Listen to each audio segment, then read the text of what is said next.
Good afternoon, everyone. Start with some opening comments.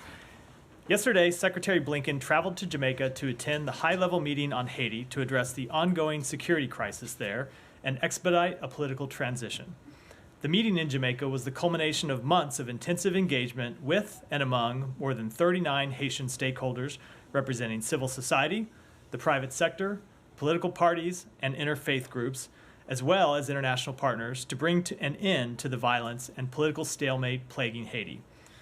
The Secretary thanks CARICOM for the key role played in this process, particularly Jamaica's Prime Minister Holness for his leadership on Haiti and for hosting the meeting, Guyanese President Ali, current chair of CARICOM, Barbados Prime Minister Motley, and members of the CARICOM Eminent Persons Group for helping to facilitate consensus. We welcome yesterday's announcement of a transitional governance structure in Haiti, which paves the way for a peaceful transition of power, continuity of governance, an action plan for near-term security, including the deployment of a multinational security support mission, and a pathway to free and fair elections. We commend Prime Minister Henry for his statesmanship in putting his country first and agreeing to step down when the Transitional Presidential Council is established. His decision comes at a critical point for the Haitian people. The Secretary also thanks our international partners, Brazil, Canada, Mexico, France, and the UN for facilitating and supporting the meeting. During the meeting, Secretary Blinken announced an additional $33 million in humanitarian assistance for the people of Haiti, as well as an additional $100 million for the multinational security support mission. These are important first steps to achieving free and fair elections and providing the peace and security the Haitian people deserve. We recognize there is a great deal of work that remains to be done, and the United States is committed to continuing to support the people of Haiti. With that, Matt. Okay, thank you. So when exactly is this transitional council going to be formed? So under the terms of the agreement that was announced yesterday, we expect that the members of the Transitional Council will be appointed in the next 24 to 48 hours, and then they will take the step to appoint an interim prime minister in the near future after that. So when will Henry actually resign? Our expectation is that he would resign upon appointment of an interim prime minister. So the transitional council will be appointed first, then they will deliberate and appoint an interim prime minister. He would remain the prime minister until such point as there's an interim prime minister who takes the position. Is there any expectation that a transitional council, the membership of a transitional council will be agreed on anytime soon? And two, once it is, if it ever is, that they will be able to agree on a candidate for... So we expect that the members of the Presidential Transition Council will be appointed in the next 24 to 48 hours. That should happen in very short order. Yeah. And then I can't put a timeline on the appointment of an interim prime minister except to say that we expect it to happen in the near future. And this was the subject of conversation among Haitian stakeholders, including representatives of the organizations who will designate members to the Presidential Council and CARICOM. And it was the broad agreement among everyone, both the Haitian stakeholders and international stakeholders, that they would come to an agreement of an interim prime minister in the very near future. I don't know exactly when that will be, but we do expect it to happen without further delay. Do you guys have a deadline for when he has to step down, or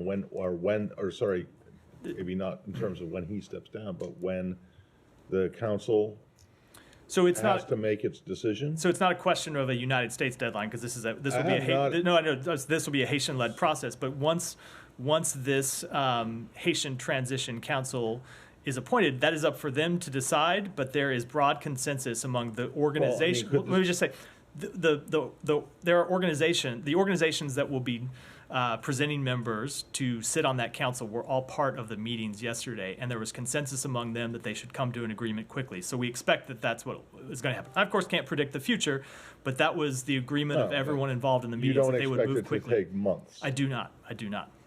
Okay, and then in terms of what the U.S. is prepared to do to support both the humanitarian situation on the ground, you said the $33 million, then there was another $100 million for the MSSF. Is that what it's called? MSS mission. MSSM, if you want to further abbreviate. Okay. is that going to include transport of these Kenyan police? So it will include logistics support. That portion of it will come from the Department of Defense, so I would defer to them to speak to whether it includes transportation or not. There are several different types of money we're providing. So $33 million that the Secretary announced yesterday in humanitarian assistance. There is, on top of that, $300 million that we have announced in support for the multinational security support mission. $200 million of that comes from the Pentagon. It will come in the form of equipment and other logistics support, and they can speak to that. And then there's $100 million that will come from the State Department that we've been in consultation with Congress about. Okay, last thing from me on this is, there have been concerns, fears that the situation is so out of control that it could result in a major influx of migrants, of people seeking to leave, including coming to the United States. This is a situation that we've seen unfold before over the course of the last 30 years or so. Have you seen any such influx? I do not have the latest. I would really defer to DHS to talk about the latest status of influx of migrants. But certainly we have seen a very unstable security situation, and we know that what often happens when you have an unstable security situation, as you reference in the question, is an increase in people attempting to flee the country and leave to other places. That's not the only reason. It's not even the main reason why we want to establish security in Haiti. The main reason is for, of course, the safety of the Haitian people, and there are American citizens on the ground in Haiti. But it is another reason why it's so important that the multinational security support mission move forward as quickly as possible. Okay, and I'm sorry, I said that was my last, but it is one more, and that is, how many American citizens are you aware of who are in Haiti who are wanting to leave, who have contacted the embassy or contacted you guys directly here in Washington? I don't have I don't have a number. Thank you. Sorry. Go ahead. Just to follow up on the multinational security support mission. There's some reporting out of Kenya that they are pausing moving forward with sending those troops, given the political sort of uncertainty. Are you concerned that that's going to delay this even further? This has already taken a long time to get going. So we would be concerned, of course, about any delay, but we don't think that there will need to be a delay. If you look at what the Kenyan government said in its statement, is that they have to have a government with which to collaborate, which has been an important part of their understanding. It's a perfectly natural thing to expect, that they want to know that there's a government that can host them, that can make a request for them to deploy a mission. So right now, as you wait for the appointment of a presidential transition council, which would appoint then a new government, a new prime minister, I think that's an appropriate step for the Kenyan government to take. But we think those are steps that will happen, as I said, in the very near future, and that would pave the way for this mission to go forward without delay. And in the meantime, are you confident that the Haitian police can maintain control of ports and airports that obviously would be needed for the mission to get in? I'm not going to make any predictions because obviously it is a very tense situation on the ground, and we've seen a degradation of the security environment, not just over the past months, but over the very recent days, just over the past week. But obviously that will be our aim, is to get that mission deployed as safely and as quickly as possible. And I guess finally, I think there's, in terms of that money, the money that you mentioned, how much has the US actually put any money into? I think there's a UN sort of fund. The UN is holding money to then go into the mission. Has the US sort of transferred any money yet? So you're getting into a level of accounting detail that is probably beyond what I have at the top of my head, but I know that of the $100 million that's coming from the State Department, we have notified $50 million of it to Congress. 10 of it has been approved so far to Congress. We have begun deploying that money. I don't know whether it's been transferred to the UN or it's being deployed in some other fashion, but we have begun deploying it, and we have been urgently engaging with Congress. We've held 68 meetings with members of Congress and their staff to urge the release of additional funds to support this mission, because we think it's urgent to the security of Haiti. It's urgent to establish stability on the ground and pave the way for free and fair elections. And as we discussed a moment ago, there are American citizens on the ground right now in Haiti, who's along with every other person in Haiti, whose safety is in question. So we think it's important that this mission move forward as soon as possible, and that's why we're working with Congress to see that these funds are released. Jenny. The gang leader barbecue has already come out and rejected any sort of government that's formed by this transitional council. Do you have a comment on his remarks, and how do you intend to deal with the fact that they're already dismissing this? So I'm not surprised that gang leaders are rejecting this agreement, because it is the gang leaders that thrive on the chaos that we have seen unfurl in Haiti over the past few weeks. But it is ultimately up to the Haitian people to determine the future government of Haiti, not to violent gang members, not to criminals. And so we support the agreement that CARICOM reached with Haitian stakeholders yesterday for a transition to democracy. But I think those comments that you referenced just reinforce the urgency of the deployment of this security mission to Haiti to establish law and order on the ground, which of course gang members fear and oppose. But this seems like it's kind of a catch-22, right? If they're not going to deploy this until there's an appointment of a new prime minister, interim prime minister, and the gangs are prepared to completely reject them immediately. Like, I guess, how do you intend to deal with that? And to Simon's question, do you think the Haitian National Police can, keep this situation stable enough on the ground to deploy? So I think there are two questions there. One is a political question and one is a security question. With respect to the political question, we believe that the agreement that was reached yesterday can move forward. The members of this transition council can be appointed. We expect them to be appointed, as I said, in 24 to 48 hours, and then they can appoint a new government. With respect to the security question, it is an ongoing concern, and that's why we're working to get the MSS mission off the ground and deployed as quickly as possible. Yeah. Could you give us some insight as to when exactly and why U.S. decided to drop the Haitian Prime Minister Henry? Do you think he had lost total legitimacy? And then related to that, the gang leaders precisely requested his resignation. And so in a way, have you conceded to the gang leaders here? So first of all, I would say it's not a question for the United States making a decision. It's not something for us to dictate or in any way prescribe to the Haitian people. If you look at the background and the context, Prime Minister Henry has always been a transitional figure. If you look at the way in which he came into office, the tragic circumstances of the assassination of the president, we have always called, along with Haitian civil society and Haitian political leaders, for a transition to free and fair elections and a transition to democracy, which of course requires stable security in which you can hold elections. But it did become clear, not to the United States, but to members of CARICOM, to members of Haitian civil society, to a number of Haitians, that the political situation had become untenable over the past few days. And that's why you saw this meeting yesterday in Jamaica, where members of CARICOM engaged with the United States and with representatives of the Canadian government and other governments in the region, but most importantly, with Haitians themselves. There were a number of Haitian civil society representatives who joined the meeting via Zoom to participate in these talks about the future of Haiti. And it was ultimately these Haitian civil society representatives that agreed that they would appoint members of a presidential transition council to pave a way forward. Okay, and what gives you the confidence that, because you appear to be fairly confident that they'll be able to appoint a new prime minister, interim prime minister, and you didn't say it, but in a couple of weeks or maybe a few months or what have you. What gives you the confidence that this new council will be able to, in fact, agree? I mean, this is a little bit following up on a question that was asked.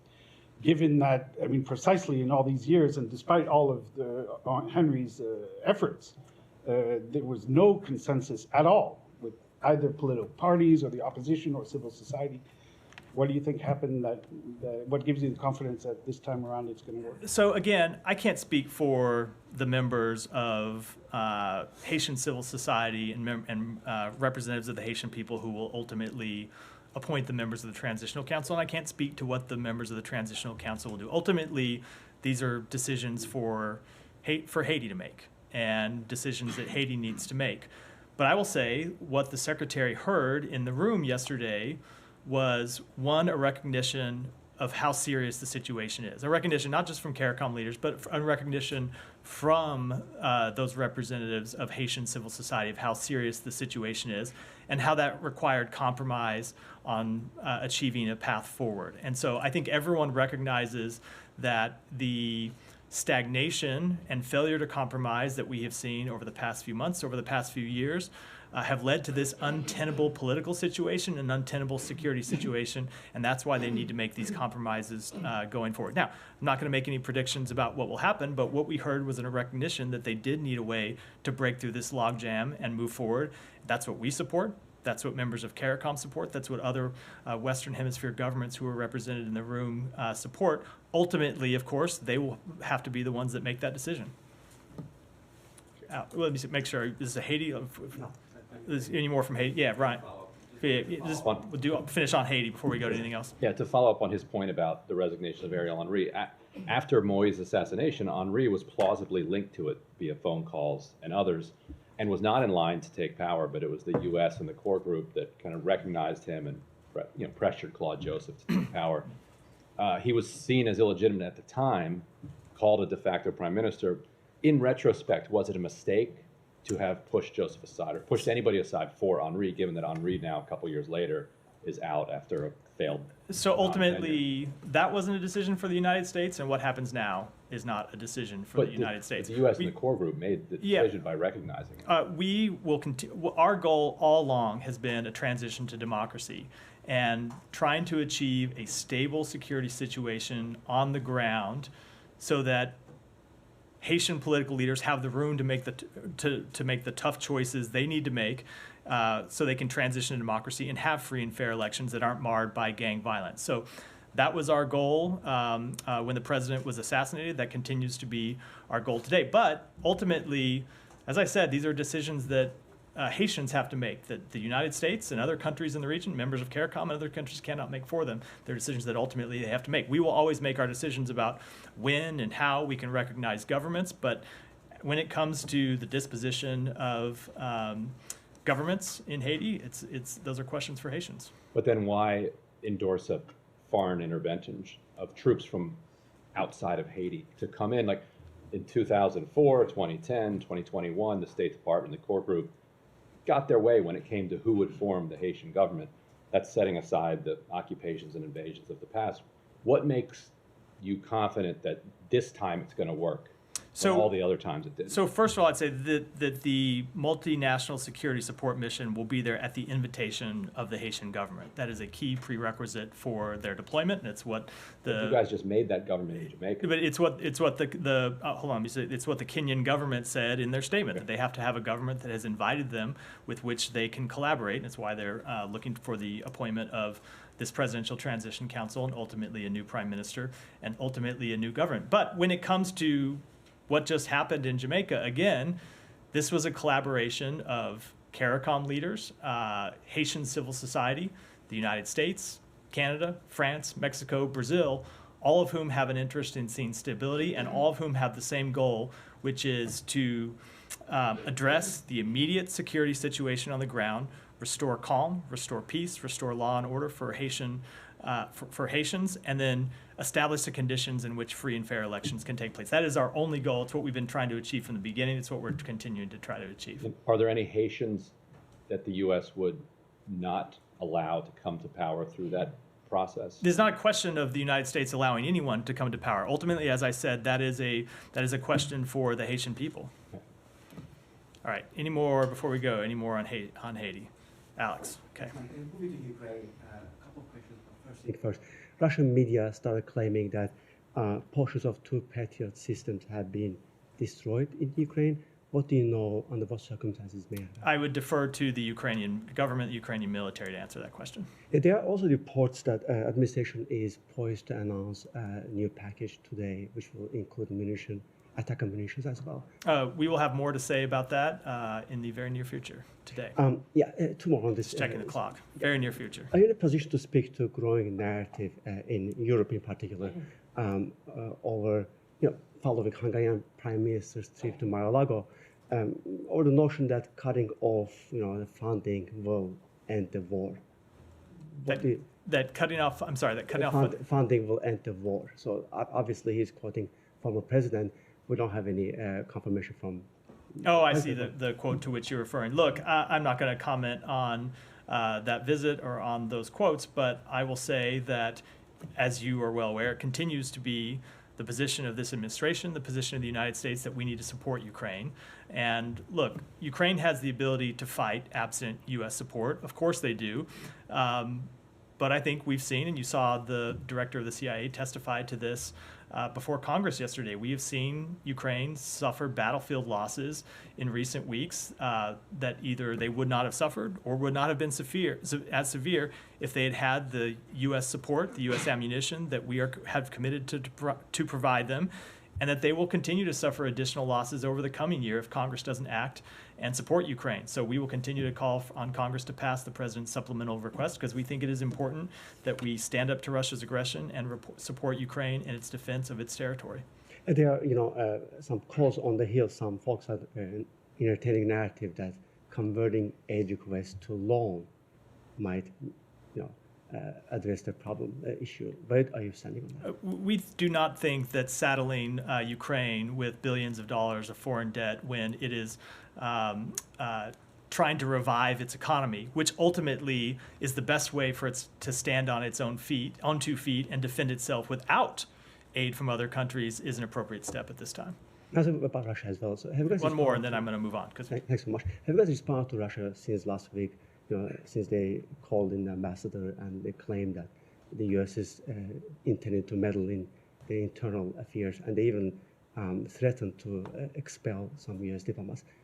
Any response to that? No, obviously, I don't have any response to those reports of potential expulsions, other than that they would be completely unfounded, unnecessary, and inappropriate.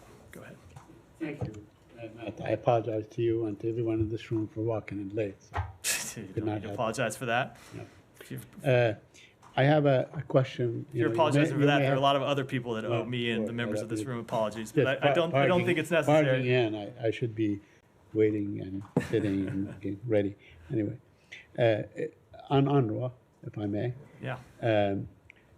The Harris reported that Israel is moving to dismantle UNRWA without replacement body to manage aid for Palestinians in Gaza.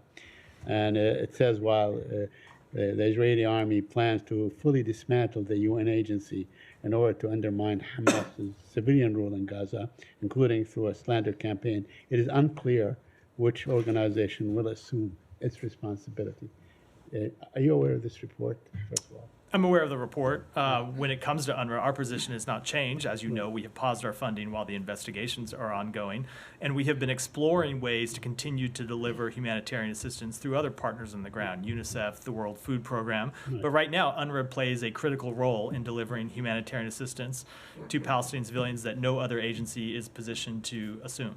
Okay, but if in the event, I know you may say this is hypothetical, but in the event that this comes to light, that Israel actually is taking steps to dismantle UNRWA, will the United States have a position, a contrary position, or a position to say, stop this dismantling? So first of all, I would say that I don't think it's news that Israel has had issues with UNRWA. Those predate Right. October 7th. They go back many, many Before, years, yes, as I know you are well aware.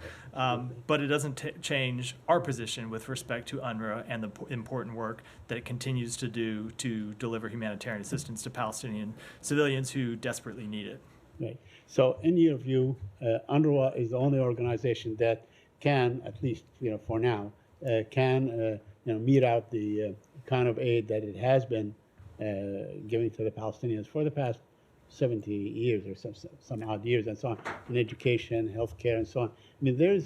Is there any other organization that could do this? In your view, any alternative organization? As we stand today, no, there is not, but we do continue to explore alternative groups and alternative organizations that can deliver the humanitarian assistance that UNRWA delivers. Yeah. I have a couple more, if I may. No, I'll come to you in a second. Yeah.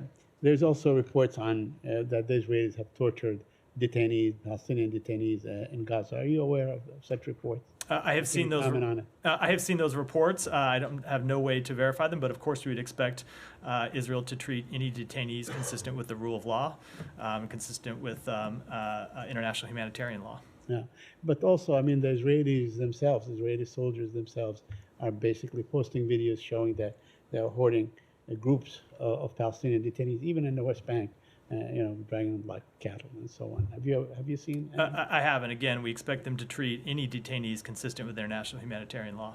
Thank you. So, go ahead. Just wanted to drill down on you said you're exploring alternative options for getting aid into Gaza. Does that mean the U.S. has decided that UNRWA is not the organization for the future? No, this is something I've spoke to before when I've been asked about the fact that the supplemental request that passed the Senate contained a prohibition on funding for UNRWA. So we have to plan for the fact that Congress may.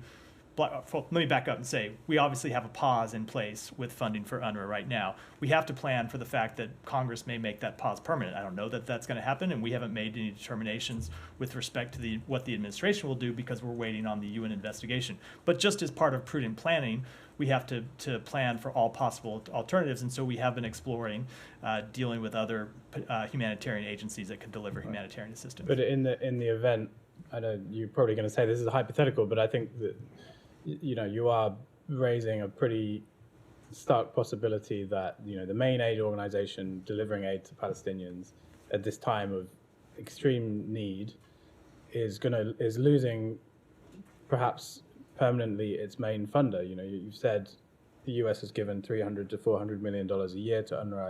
I think you're historically the biggest funder of this organization, right? So if you're sort of willing to live in a universe where UNRWA doesn't get U.S. funding, that seems to be basically an admission that Israel, which obviously seems to want to delegitimize UNRWA, has succeeded.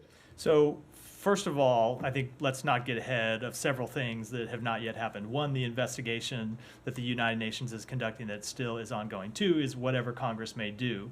I've just said, as we have said before, that it is prudent for us to plan for all possible scenarios. I don't think if we get to a place where Congress has banned funding, you would want to look back and say, you would be asking me questions, why didn't you do anything to plan for this when one house of Congress has already passed a ban on funding? You would have very legitimate questions about why we hadn't planned for that.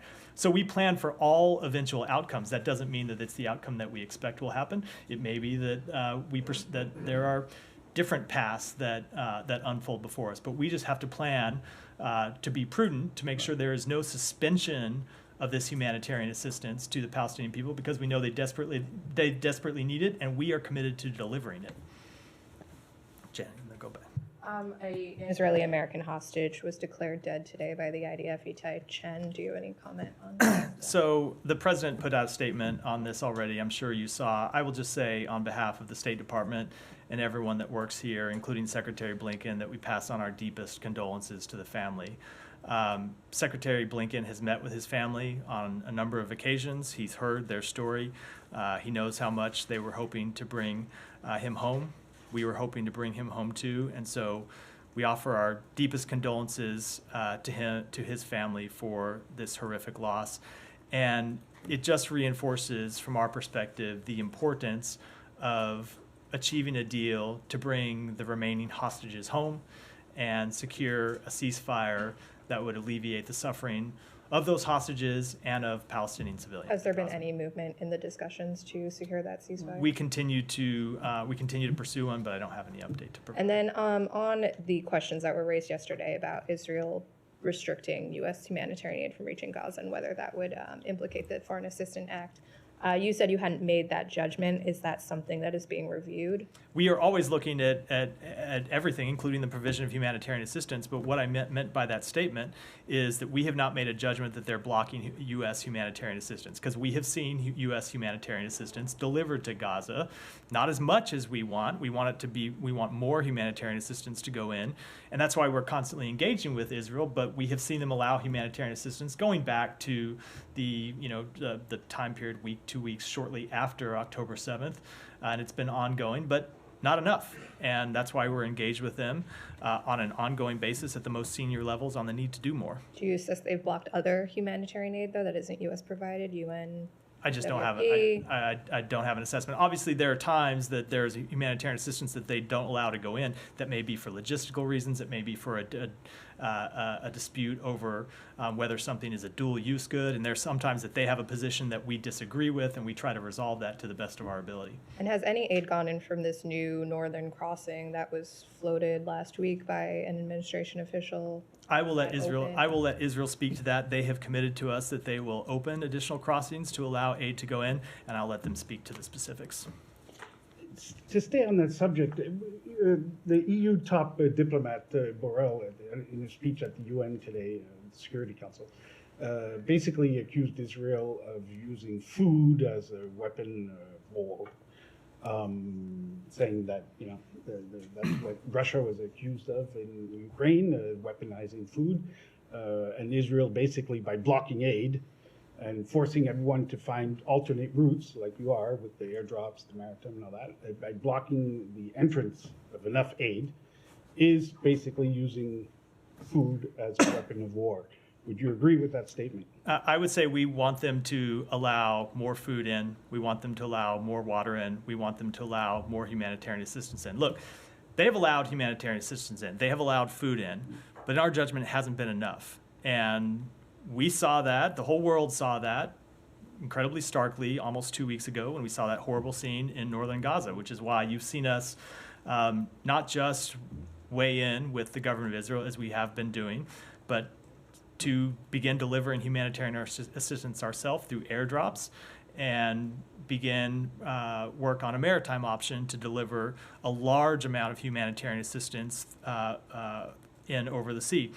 But none of that changes our fundamental baseline position, which is that the majority of aid needs to go in through the land crossings into Gaza, and there needs to be much more of it than has been going in now. Now, that said, over the past week, 10 days, we have seen a fairly significant increase in the amount of aid that is going in. Now, that's partly because aid was at such low levels in February. It had gotten to the point where an incredibly low amount, not nearly enough, was getting in for a variety of reasons. And now we've seen an increase that is substantial, but it's still not enough, and we want to see much more.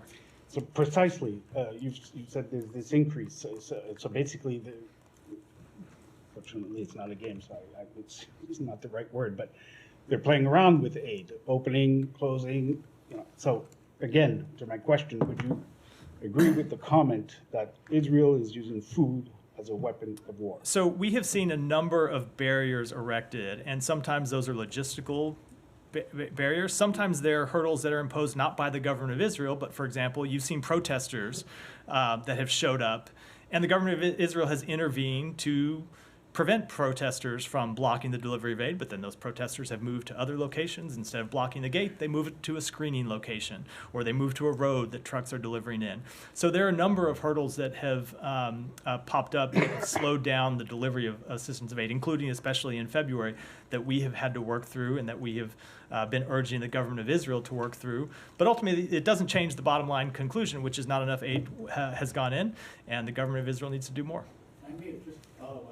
Very quickly. Go ahead, and then Michelle, Yeah, I'll come to you. very quickly. Eyewitnesses who are leaving Gaza, some people leave Gaza, are saying that upon departure they see, 45-minute drive of trucks that are stopped, not going anywhere before Rafah. Couldn't there be anything that can be done? I mean, could there be anything that the United States, let's say, could influence Egypt or Israel? There are a number of things that can be done. There are improvements to the screening process that need to happen.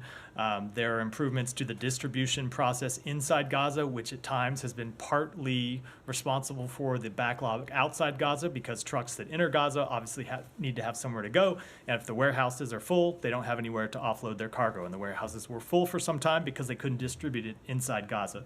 So there are a number of different issues that have to be worked through, and that's what we've been attempting to do. Michelle. Israeli Minister Itamar Ben-Gvir asked the Israeli defense minister to immediately attack Lebanon.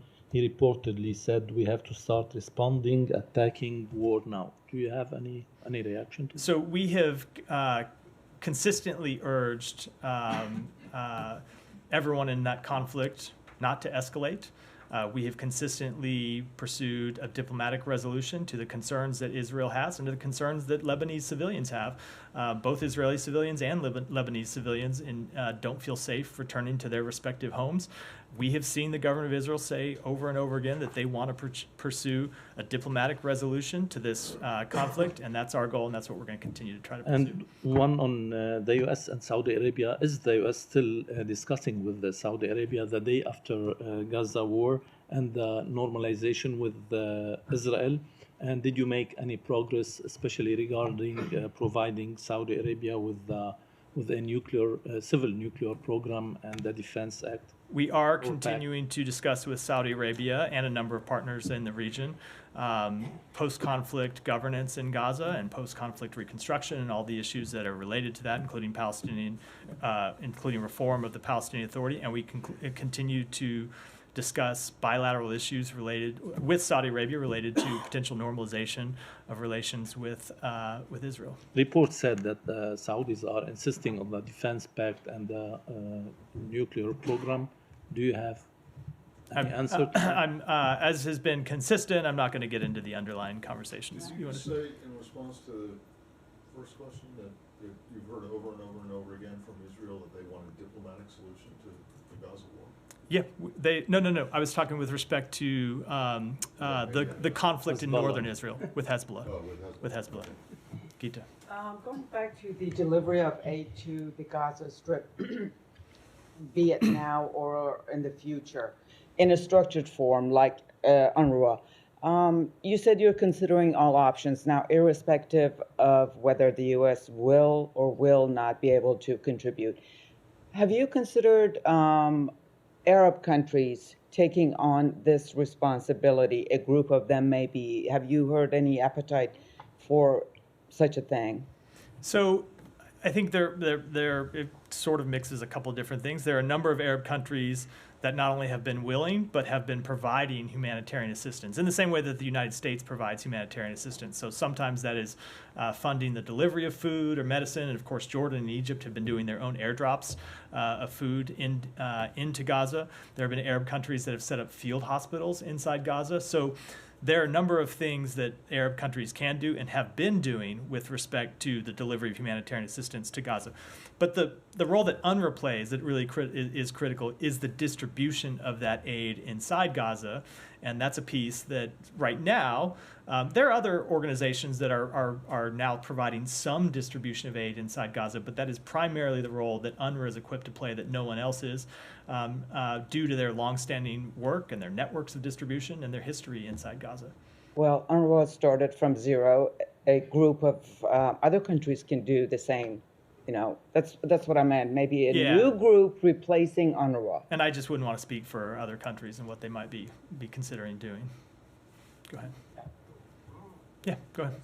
I have two questions. First one, Mr. Biden in his speech for Union of Speech, he mentioned that this temporary pier or like harbor is gonna receive ships carrying food, medicine, and temporary shelters. Could you explain what that means of temporary shelters? It's like, what is this purpose for? It's like, it's going to be like shelters for people in Rafah. Is this going to be for evacuating like Palestinian to service? Like he mentioned temporary shelter. It's like it's still in vague area. Could you explain? I don't have any additional information to offer this time. This is a delivery system that we are still standing up. As you know, the Pentagon is in the lead on this is set up, but hold on. The shelter, what does that mean? Just let me finish. Hold on. Still standing up the delivery mechanism, and we will have more to say about what types of humanitarian assistance specifically we'll be able to offer that in the coming weeks, but it's not something I can do today. The second question. You have been saying that Hamas or anyone else should recognize Israel, but Israel doesn't have borders. What is the position of the U.S. for like Israel's border? Israel doesn't have a constitution. They don't have a border. They don't recognize the 4 June 1967 resolution for the United Nations. what is the USA position in terms of Israeli borders? If I wanna, So we if someone wanna recognize Israel tomorrow, in which land should recognize Israel? And what is the capital of Israel? Should Hamas or any other Palestinian recognize Israel based on? I will say that there are a number of countries all over the world, including Arab countries, that have recognized Israel and recognize Israel despite the border issues that you raise. But it's been the long-standing position of the United States that the border issues with respect to the West Bank and other areas will be should be established as part of final status negotiations. And the capital of Israel is going to be Tel Aviv or Jerusalem? It's Jerusalem. For Israel? Yes. Go ahead. Thank you, Matt. This January, U.S. and Iraqi government started talks for the future of the U.S. forces in Iraq. Do you have anything for me about where are you in these talks, and are you getting an understanding with the Iraqi government that you're going to stay in Iraq or you're going to set a deadline for withdrawing in Iraq? I don't have any update on the status of those talks. And there are some reports telling that the U.S. putting pressure on the Iraqi government to resolve the disputes with Erbil, the KRG, before Prime Minister's visit to Washington. And in one of the reports says that this is a matter of priority for the Washington. Have you put any pressure on the Iraqi government to resolve disputes with Erbil? Especially currently, there are more disputes between these two governments. Today, one of the two Kurds member of the Iraqi top court resigned from the Iraqi top court because of these disputes. What engagements do you have? Are you putting more pressure on Iraqi government to resolve these disputes before Prime Minister's visit? So we have long wanted to see those disputes resolved amicably, but I don't have any engagements to read out in specific. Go ahead. Thank you, Matt. I just wanted to ask you about regarding the Pretoria agreement between the TPLF and Ethiopian government. Are you aware any of the allegation between TPLF was accusing the Addis government for taking kind of slow step for implementing agreements, and I know your ambassadors also just arrived in Ethiopia. What's your assessments on agreements, and what is the overall what the African Union initiative is taking place, which is they're going to have a meeting. They have not set the date, but what's your statement on that, and what's your concern? The TPLF is accusing the Addis government for taking slow steps on the agreement. Let me take that back and get you a specific comment. Thank you. There was a prisoner swap recently between the U.S. and the Taliban government. How many more U.S. citizens are in Taliban's custody, and what's the update on Mahmoud Shah Habibi, a U.S. citizen? He's in Taliban's custody since 20 months. And second question. So what's the prisoner swap to which you're referring? It was about 1 or 2 months ago. Are you Al Arabiya said that Taliban released a U.S. citizen in exchange of a senior member of the Taliban.